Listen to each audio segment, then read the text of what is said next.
What's up, peeps? This is your girl, JQue. Welcome to another episode of Healthy Living and Wine. This show provides a wealth of information about valuable connections between healthy living and wine, compositions, tastings, wine lifestyles, and events that help to integrate wellness and wine into everyday life. Grab a glass or a bottle, sit back, tune in, and thanks for listening. What's up, peeps, and welcome to another episode of Healthy Living and Wine. Listen, I'm your girl, JQue. This podcast is where real energy, smooth pours, and meaningful conversation come together to connect wellness and wine. And today's episode, baby, we are going to be exploring life, love, culture, and everyday experiences that connect us to the balance of wellness and wine. So grab your glass, lean into the moment, and let's get ready to pour into this conversation. Cheers. Now, you got a drink.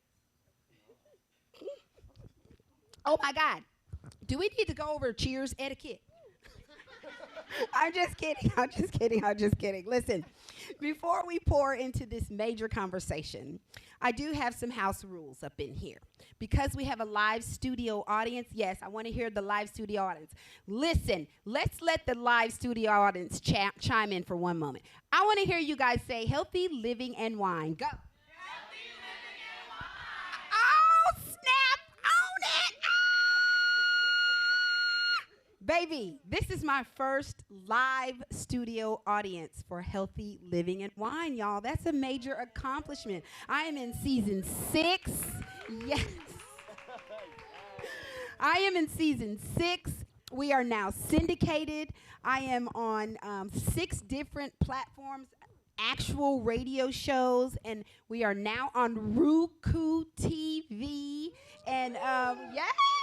And I've been slotted for YouTube TV for syndication. So this is so important and so like a major accomplishment for me. And I know that it's because of all of you. And first and foremost, it's because of God. So I'm excited to be here. Now, a few house rules. Remember, if you're watching us online, please remember to like, share, and comment. All of your feedback gets back to me. It's important, and I return the favor. Special thanks to our season 6 wine sponsor today, and that is Côte de Femme. Let me tell you about Côte de Femme, baby. Rosé all day, and I am not joking. Whenever you get with the Côte de Femme, it is gonna be rosé all day, baby. Yes, they bring beauty, boldness, and balance to every single bottle, reminding us to live extra. Everybody in the room on 3 say live extra. 1, I said, wait. I got to get till 3, right? Right, JoJo? I got to get to 3, right? All right, here we go. 1, 2, 3. Live extra. I know that's right. We also have to shout out a sponsor for non-alcoholic wine, and that is Mocktails for Mommy. I really love the fact that Mocktails for Mommy, she represents wine that is non-alcoholic, right? She's got you covered so that you can continue to experience what it feels like to be amongst wine drinkers, to have the bold flavor of wine, the texture of wine without the alcohol. So you still get to live extra without the spirits. So thank you so much, Mocktails for Mommy. I am drinking Mocktails for Mommy today simply because I got an eye infection and I'm on the antibiotic stuff. So I'm trying to keep it clean, and I'm saving my one toast of the real stuff for something really special. Don't you worry about it. Stay tuned and you'll find out soon, right? All right, so I know everybody who's watching is wondering, all these amazing, diverse, beautiful people. You don't know they're smart, but they are. You don't know that they're talented, but there are massive amounts of talent. There is so much positive and amazing energy on this stage right now. You can see I'm like, ooh, ah, ah, ah, ah, ooh. But What you don't know is that on Healthy Living and Wine, we're not about bios, resumes, or titles. We like to get to know the people that enjoy drinking the wine, their lifestyle, and what they can contribute to this conversation. So how it goes is I'm going to pass the mic. You guys are going to only tell your first name, what you're drinking, and the question is, when you think about where you are in life right now, are you listening, audience? Are you listening online? Because I want you to like, share, and comment as well. When you think about where you are right now in your journey, what's one shift you are currently embracing, not resisting? What's one shift? Now listen, don't get up here and tell me your whole life story with your shift. Listen, we're in a syndicated time slot. That means we got to be on a time schedule, right? And we'll use the rest of the conversation for the audience and those online to get to know you a little bit, answering the questions and just through authentic conversation. So I'm going to start right here. Name what you're drinking and tell me about your shift, the one thing you're shifting without resistance. Okay. I'm Drew. I'm drinking that California Zinfandel. And, yeah. I like it. It's cool. But the one shift I would say I'm embracing in my life right now is being where my feet are, but also not just being where my feet are. I'm with that. Ooh.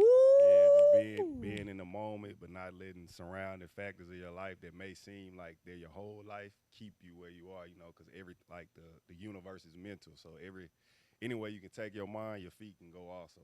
Ooh, I love that. Next, name what you're drinking and what's your shift. I am Rachel, and I'm drinking the non-alcoholic wine. I've had a long week of drinking, so this is a nice break, but I get a nice taste of wine. My shift is I'm going with opportunities that are coming my way. Ooh. So instead of just being scared of an opportunity, like today, I was a little nervous. Yeah, I remember. I'm going with it, and I'm taking the opportunities that are coming my way. That's what I'm talking about, girl. Jump on it. Next, name what you're drinking and what's your shift. I'm Stephanie, and I'm drinking Pinot Noir from California.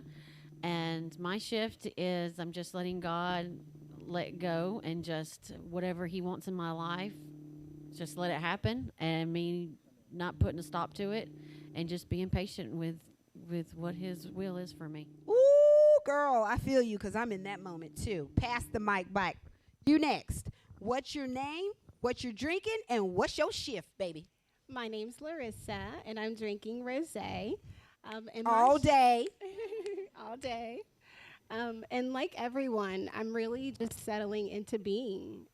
God created us as human beings, and I'm really just settling into being, whatever that means in that moment. If being is dancing, then I'm dancing. If being is resting, then I'm resting. But not putting any pressure to force anything, but just letting what's going to happen and what's going to be. I love that. Next, your name, what you drinking, and what's your shift? Hi, my name is Cedric. I'm drinking red, brought to you by Culture Uncorked. And my shift is just going with the flow. Then God showed me what I need to be doing. Jay asked me to do this. This is my first time doing this. So I'm just opportunities and just flowing. Yes, enjoying life. That's what I'm talking about, baby. Stay in the flow. Next, name, what are you drinking, and what is your shift? Hello, my name is Hayden. I am drinking a Pinot Noir, and my recent shift is understanding that my thoughts are not facts. Ooh, wait. Oh, my God. Why you had to say that on camera? Jesus, that is deep right there. Yes, there's a lot that goes into the science. I will not hit that up for you right now. But yes, we do not have to believe our thoughts. We can choose where we go. Ooh, baby. Pen. Next, what's your name, what you drinking, and what is your shift? I'm Kenny, and I'm drinking the mocktail by Mama. Okay, okay. My shift probably would be understanding that everything that I'm living in now, even on its hardest days, I pray for. Ooh. And that what I'm focusing on, which is usually the future, is that's something I'm going to pray for in the future, but I have to appreciate the days now. Ooh. Girl, that's so deep. God just sent that to me maybe a 2 weeks ago that, you know what, now is the only thing we have control over. The rest is just his destiny, and the past is what he's brought us through. So we can't be worried about either one of them. Only the things that we can control. So welcome, welcome, welcome, welcome, all of you. All of the answers are all so different, and that's what's so amazing about having these conversations. You know, we get to pour a little deeper in today's conversation, and today is called Unfiltered Shifts. Now, we're going to dive right in. Everybody's been talking about it. There's new seasons, energy, new versions of yourselves. That's always happening. But there's always a but, isn't there? Right? Even in a new season, even when we're shifting, there's always a but. But did you know, fact, that every year 1 to 2 million Americans reimagine their lives? And that means that they may be redirecting their paths. They may be reinventing who they are. They may be shifting in careers, changing in their relationships. Every year, 1 to 2 million people over the age of 27 are shifting their entire lives, right?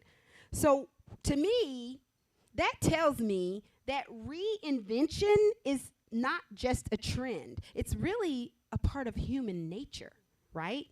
With that being said, I want to talk about what it means when you get a new chapter. Does that mean you're running from accountability? Or are you really trying to move into something new? I'm going to start with you, Rachel. Yes. Okay, so I think starting new. I go back to like my childhood. Okay, okay. I was a military brat, so we had to move, and you had friends for several years, and then you had to up and move to a different state, different friends, and I had to do that constantly over and over in my childhood. Yeah. I was a military brat too, like born and raised in the military my whole entire life. So shifting was something like, Yeah. you feel me? You had to. It wasn't an option. It was a forced shift. Okay. So Learning how to do it for you was not necessarily an accountability, but more like a lifestyle. yeah. Wow. What about you, Larissa? I'd say for me, I actually see it more simple. I think the way that life naturally evolves is in constant changing and shifting. And if we look at it just from the perspective of the seasons, it doesn't mean that we're completely running from winter when we bloom into spring, you know? That's true. We just embrace what comes, and we accept that, okay, that season has passed and we're emerging into a new one. Well, that leads me to the next question, and I want Kenny to answer this one. That leads me to think, we're just evolving into a new season. Do you think we glamorize starting new before we even finish where we were? I think so. I know I personally have an issue with that. I was a military kid too, and I think being in routine of changing your lifestyle every 2 years, it becomes a personality trait. Yep. So the downside of that is that you're able to move and shape and shift, but you're not able to commit. Ooh. So for me, moving on to the next thing, sometimes I do glamorize it because I'm like, it's the next thing. I'm moving again. I'm meeting new friends. It's another goal. Let me leave what I had in the past.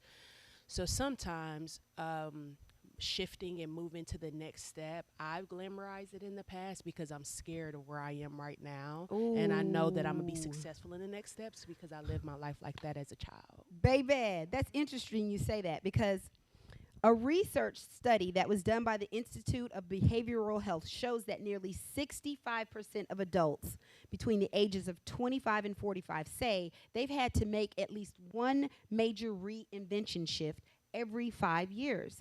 Most of it has been because of career, mindset, and relationships.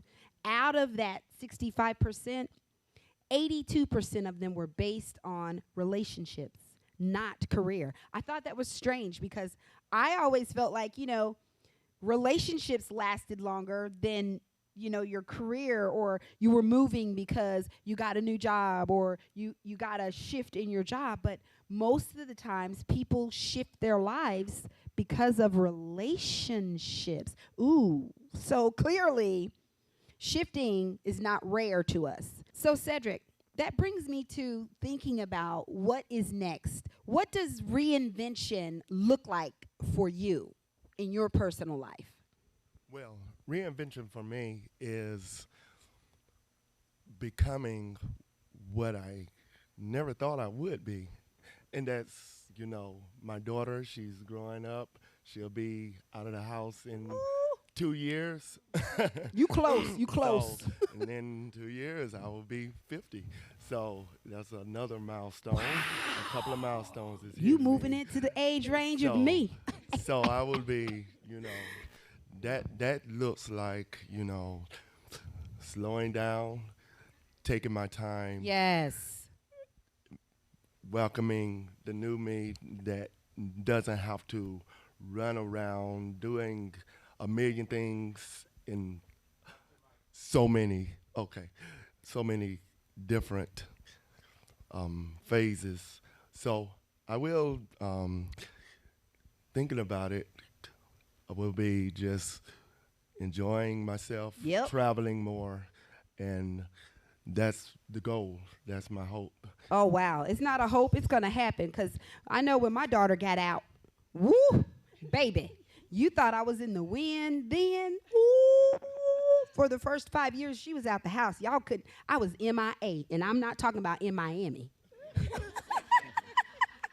Baby, I totally reinvented myself when my kid got out. When she got off my bank account, it was even better. So, honey, baby, reinvention is going to look like something totally new when your baby leaves the nest. Drew, I want to ask you, because I know that you are a shift shaper. I know that about you because I watch your social media, and dude, you be putting it out there. You hear me? I'm talking about those nuggets and all the things. So how do you know when your shift is about growth and it's not just about circumstance? I would say it's about growth when it feels how we all been talking about being. It feels natural. One of my favorite quotes is change is nature's delight. Wait, pen in it. Change is nature's delight. Ooh, what does that mean? So I hadn't looked into the detailed I knew it. but but it resonated with me when I heard it. Uh-huh. So just like Larissa was talking about the seasons, I think that if we look around in nature, we can see like the world is always changing, even on the macro, the micro. So we're inside of it. We don't like to consider ourselves a part of nature because of the man-made world, but nature shows like change is a constant thing. So us being stagnant, I think that's a matter of circumstance because we get so comfortable and attached to past versions of our life or even future versions. Like you can get attached to a way you want your life to be. Yes, and it's facts not on here yet. facts. So I think it's growth when you where your feet are and you just take what's coming. Ooh, that's deep. Stephanie, this question is going to be for you. Can reinvention exist without reflection? Do you think we can move on and really reinvent ourselves without reflecting or understanding where we're coming from or where we're shifting from? I believe it can. I think it just depends on circumstances, Yeah. depending on what you're dealing with. Let's say you came up with a hard time in your family life, and you don't really see yourself as being anything but what you went through in your family life, and that you're always just going to be what you're used to. And if you don't ever see anything better than that, you're just going to be still that child that always wants to get that attention that you never got. Ooh, that's true. I think true invention doesn't mean that we're always erasing where we were. I really think that it means understanding how deeply we know exactly what we need to evolve. I think when we decide to shift, or when the shift happens, because a lot of times, I don't know about you guys, but shift does not always come with a plan. There have been times in my life I've had to shift immediately. It came upon me and the shift had to happen. You hear me? So understanding that shift means that I had to either take control or let it control me. And I think true reinvention doesn't mean we have to erase, where we were. So y'all, it's time for us to shift. Right? So we've been talking about the idea of glowing up, shifting forward. But sometimes the glow, it does come and it leaves us, like standing, not on our own, but shifting to dependency, shifting to need, accountability, or shifting into places where we require leverage, loyalty, and we have to deal with lies. Ooh, baby. Yeah, we're talking about accountability. We're talking about courage. The courage it takes to face ourselves when we have to shift. No matter who, what, when, where, why, whether we have shoes on the ground, whether we're in the air. Y'all, I have to tell this quick story. It just came up. I had to shift the other day. I travel a lot for work, and the current climate of our government is jacking me up. And so I was in Chicago working with a client. I usually, grab that 5:45 in the morning flight, head to Chicago, boom, do my thing, and get back. I did not get back because there were 5 flight delays before they finally decided they were going to cancel me due to the TSA issue, right? And so when they finally told me they were going to get me a flight, it was like, oh, we're going to get you there, but you're not going to get there till Saturday at 2:30. I was like, oh, no. Oh, no. TSA, excuse me, everyone in the airport. JQue said, no. I couldn't do it. I had to be here this day, and they would not have been able to get me here until 2:30 today. So I had to shift. When I say I had to shift, It's an 8.5-hour drive from Chicago to Huntsville. I found out on Wednesday night that they were canceling my entire flight for everything that had been rescheduled for me on Thursday.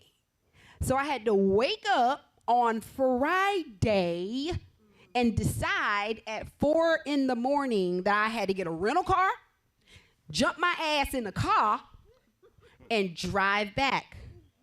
And the transition was crazy because I got on a flight to get there, so I had to drive to the airport that I left my car in, then get in my car and drive home and show up here. But if I wasn't even open to the shift, if I didn't leverage the opportunities of feeling like I was only stuck or only trapped into this one thing, if I continued to listen to the lies of my subconscious, of my thoughts that be telling me lies, I probably would have had to cancel this whole shindig. You know what I'm saying? So when we think about that and we think about how loyal we are to the accountability, to the things that we commit to, are we loyal because we value the people or because we fear starting over and failure? I'm going to let you start with that, Larissa. Ooh, she said, ooh. I know her story. That's why I gave her that question. Okay, one more time. The question is, are you loyal to the commitment of what you're doing because of the people, you value the people, or is it because you fear starting over or doing something different? So you stay loyal to that situation. Yeah, I think It definitely goes both ways. Okay, It, that's it, fair. It does. It goes both ways. I've seen scenarios where loyalty just outweighs everything. You know, for me, that wasn't necessarily the case. Oh, hallelujah. You know, I transitioned recently and reinvented myself by transitioning out of a marriage that wasn't fully fulfilling me and allowing me to grow in the capacity that I needed to. And so in that, there was fear. You know, what does that look like? I've never actually imagined myself as a single divorced woman with a child that's 5 years old, right? Yeah.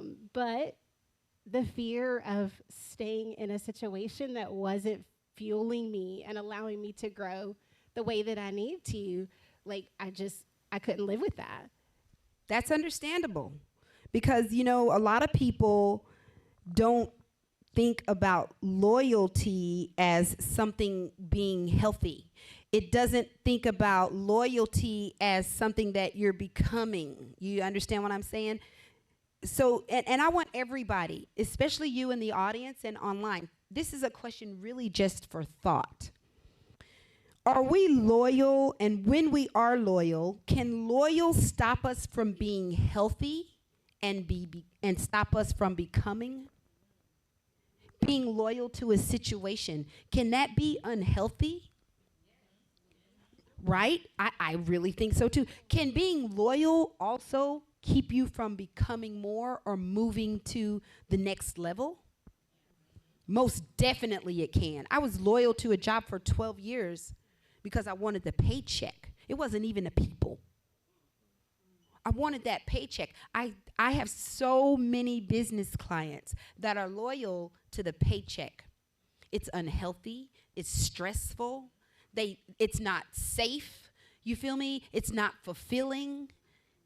But the scary thing about being loyal to your job is because you are committed to the commitment that it gives you, not the commitment of your own health. Say that. Who said, baby? Ooh, is exactly right. So when we're thinking about the loyalty, the lies, and the leverage when it comes to our shift, how do we stay loyal longer than we should? I'm sorry, when we have stayed loyal longer than we should. Last question. I'm being instructed to wrap it up. When we stay loyal to the situation longer than we can, or when we do, how do we first step to get out of that people pattern or that thing? What is your suggestion? I want Hayden to answer this because she's made a major shift in her life out of something she's been doing forever. Yes. So, repeat the question one more time. How, when you've been loyal to a situation that's been unhealthy for you, how do you start shifting into something better? Even if it's a person, a pattern, or a place, how do you begin that shift when you've been loyal to it for so long, but it's been unhealthy? So, my experience is that calming the chaos within is where we find that shift. Because often that shift can be back to someone we used to be before we started being everything to everyone.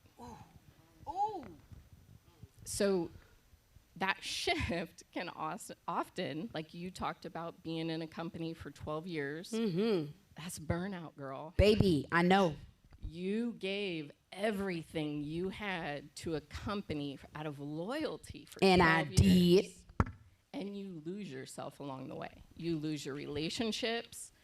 You lose connection. You lose so much of who you are that if you can calm that chaos, get those thoughts out of your head, and revisit who you were at your core, it can all change. Woo! Baby. Ooh, that loyalty thing can be tricky because it's not always about devotion, right? Sometimes it is about fear. Sometimes it is about, stepping into the unknown. But you have to be loyal to you. Can I add something about Yes, please. So the science, your unconscious keeps you safe. That is its one sole job. And your unconscious operates 95% of your thinking. Not the rest. That last 5% is your conscious thought. So 95% of you is trying to keep you safe. So that fear that comes up with shifts, all of it is your unconscious. And it's speaking from experiences you've lived. Wow. That's all it is. It's a feeling. You can move past it. Y'all, I think that was amazing. Thank you for that. You know, because when I was thinking about these topics and these subjects, loyalty hit me home. I'm a very loyal person, you know, and I've learned to be loyal to myself because I've been loyal to so many things outside of myself until I began to put myself first. And what I truly understand is loyalty used to be a cage for me. It was a way for me to stay bound because I was being loyal to someone else. But what I understood after I put me first, that loyalty then became my bridge. It became my Passover. It became my way to get over fear because I was loyal to myself, no matter how much crazy subconscious things were telling me or my past was allowing me to say, oh, you probably shouldn't do that because that's, you know, I'm being loyal to myself and saying, JQue, you finna do this podcast. You about to get syndicated. You are going to be known around the world. You are going to be doing the things that you want to do. When I became loyal to myself, it became a bridge. Look at us. Look at us. I want to encourage anybody that's watching, listening, sitting in the audience, and even on this panel. Today may be your shift day. And if it is, shift into the loyalty of you. Shift away from the lies that keep you bound. And use loyalty to leverage where you're going. It's all about you. Okay. I'm getting a little deep up in here. Let's liven it up a little bit. It's okay. Thank you. I'm so sorry. We're going to play a game right quick. I always like to do a game. All right? Everybody get yourselves ready. This game is pretty fun. It's called Shift or Stay. Now, how it works is simply I'm going to read some real life scenarios. And if it's something you feel like you're going to shift into, take a drink. Exactly. Facts. Everything's drinking. If it's something you feel like you're comfortable shifting into, take a drink. If it's something you feel like, ooh, I might need to stay here for a little while longer, just cheers while we take our drinks. Got it? Everybody ready? Online, you ready? All right, let's go. The first one. A job that pays you well but drains your peace. Are you shifting or staying? Oh, my God. I should have drank my whole glass on that one. Uh-oh, we need a refill. A friendship that's loyal but no longer aligned. Are you shifting or are you staying? Oh, y'all gonna stay? Oh, my God. Where's my mic? Kenny? Somebody pass Kenny the mic. I'm protecting my peace. Ooh. Well, I didn't hear. If someone's loyal, I think we live through seasons. Yes. Like the last 6 months, I've been a crappy friend, but I've had a lot going on. At least you know, though. Yeah, I would hope that my friends see that, okay, when I need her, she can call me. But am I high-key keying? No. So I am still loyal. So I would hope someone would stay aside me. And knowing that I go through seasons, I try to give my friends grace. But that also means that I'm meteor in how much time I'm giving to them. And I respect if they do that to me, too. Ooh. Can I add real quick? Yes. Real true friends will encourage your shift. Ooh, won't they though? That's true. Sometimes though, I think they be encouraging my shift because they want me to get out of their way or leave them alone. Anyway, last stay or shift. Remember, if you are staying, you're cheersing. If you're shifting, you're drinking. The business brings you income, but it blocks your joy. The business brings you income. Drew, let me get my drink up.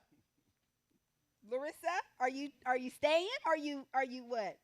I think I'm staying. Oh man. Okay, I thought you was gonna shift. Oh well. Okay. Last one. okay. I got to do this one right here. Okay. This last one. The version of yourself that everyone depends on versus the one that you've outgrown. Everybody depends on you for this, but you've outgrown it. You tired of being that person that people depend on. Woo! On point. On point. I love this, you guys. It's a reminder that growth is always about leaving. And sometimes it's about learning, shifting, and leveling up.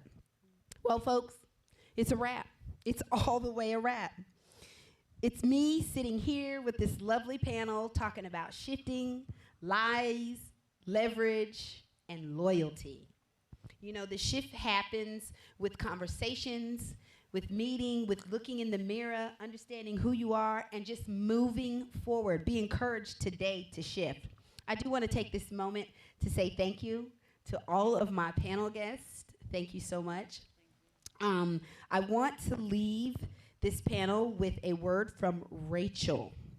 Rachel, with the future of what's happening right now in our current culture, what's your next shift?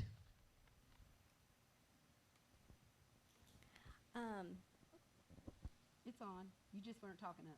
Can you repeat the question? Yes. In the current culture of what we're experiencing right now, what's your next shift? I'm shifting to, this might not be the popular answer, but I am not listening to it.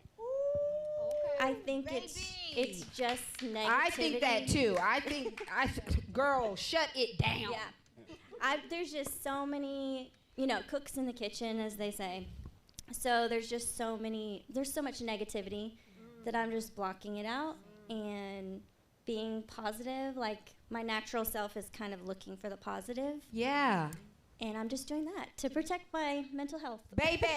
Woo, woo, woo, woo, woo, woo, woo. I'm shifting away from the narrative. I love that. Steph, what's your next shift in the current climate? Outside of the things that you have control over, what is your next shift? Just really focusing on God and what He has for my passion, really just focusing on that and really honing in on that. And anything that interferes with that, just Gotta go. Gotta go. Sorry, not time right now. Got to go. Gotta go.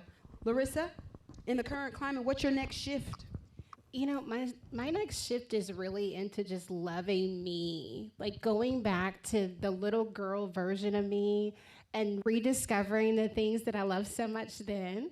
I've spent time in the library, like reading. We gotta have library dates. I love that place. And picking flowers, like things that I loved to do as a little girl, like just really embracing and like leaning into the most feminine versions of me. Do it. I mean, I say do it. Kenny, what's your next shift in the current climate of what's happening? What's your next shift? Not playing small. Ooh. I think that, that I think I'm everyone's biggest cheerleader. Okay. And I have a hard time doing for myself, but going back to today's current climate, we could do whatever we want to do. That's so facts. I'm going to just try to stop playing so small. I'm with that. Hayden, what are you shifting into next? Current climate, this environment. What are you shifting into next? So I found that when I had complete chaos in my head, that's what I saw. So I have shifted to calm. And all I see now in the climate everywhere is love, godliness, and support. So I'm not shifting. I know that's right, girl.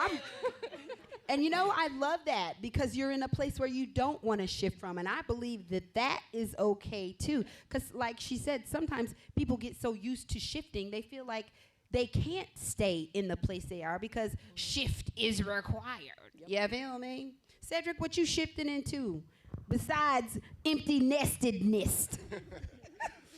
Well,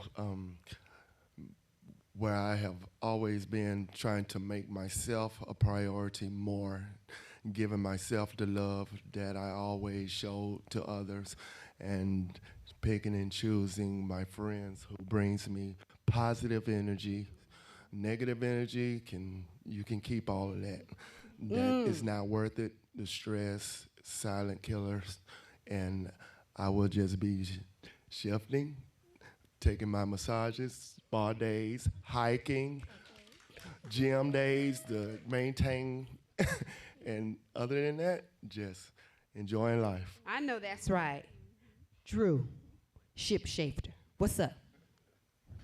I would say in this next stage of my life. Turn it on, put it up. Okay, gotcha. So in this next stage of my life, to piggyback on what Larissa said, I would say letting my inner child shine forth. So all the stuff I wanted to do when I was a kid, letting that shine forth, but doing it with a grown man mentality. So with aggressive autonomy.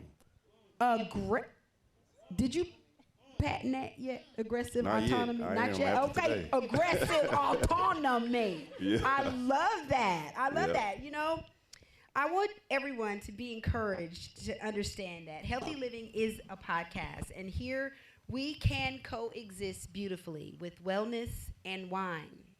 So as we close out this episode, thank you again to everyone. Thank you to Cote de Femme to being our sponsor. Thank you to Mocktails for Mommy. My production team is a freaking maze balls.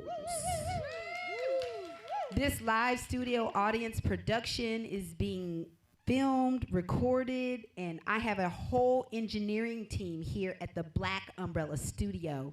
Paradox East, which is like my media brother. We have been together for 7 years. Listen, in the little closet producing Healthy Living and Wine back in the day, baby.